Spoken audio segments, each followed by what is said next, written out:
Hi friends, இப்போ தான் நான் தம்பியை கூட்டிகிட்டு போய் கிளாஸில் விட்டுட்டு வரும்போது இந்த ரோஜாப்பூ செடி நிறைய ரோஸ்லாம் வந்து இறங்கி இருந்துச்சு. நர்சரியில் பார்த்தேன். எல்லா ரோஸ் செடியும் ரொம்பவே அழகாக இருந்துச்சு. எனக்கு ஒயிட் கலர் ரொம்ப பிடிச்சிருந்துருச்சு. அதனால் ஒயிட் கலர் வாங்கிட்டு வந்திருக்கேன். எப்படி இருக்குதுன்னு பாருங்கள். இது நான் ஏற்கனவே எங்கள் வீட்டில் இருந்த செடி தான், ரெட் கலர் கனகாம்பரம். இது ரோஸ் வந்து நிறைய செடி வச்சுருக்கேன், ஆல்ரெடி வீடியோ போட்டிருப்பேன். ஆனால் வந்து இப்போ எல்லாம் கொஞ்சம் டல்லாக இருக்குது. செடிக்கு 2 நாளாக தண்ணி ஊற்றலை.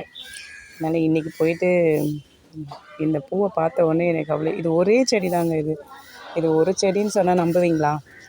ஒரே ஒரு செடி தான். ஆனால் எவ்வளோ பூ கொத்து கொத்தாக பூத்து இருக்குங்க. செம்மையாக இருக்குல்ல, அழகாக இருக்குல்ல, சூப்பராக இருக்குது. எனக்கு ரொம்ப பிடிச்சிருந்துச்சு, அதான் வாங்கிட்டு வந்தேன். எப்படி இருக்குன்னு சொல்லுங்கள். சூப்பராக இருக்குல்ல. ஒரு செடியில் இவ்வளோ பூ இருக்குமான்னு எனக்கு தெரியல, ஆனால் இவ்வளோ பூ பூத்துருக்குல்ல.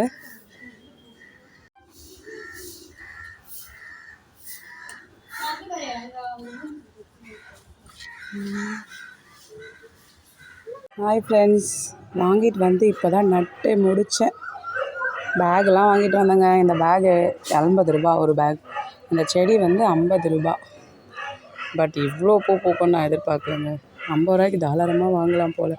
இதுக்கு முன்னாடி வாங்கினதெல்லாம் ஒன்றுமே பெருசாக பூக்கலை. ஆனால் அதுவும் அதே 50 ரூபா தான். ஆனால் இது சூப்பராக நிறைய வந்திருக்கு பாருங்கள், எவ்வளோ அழகாக இருக்குது.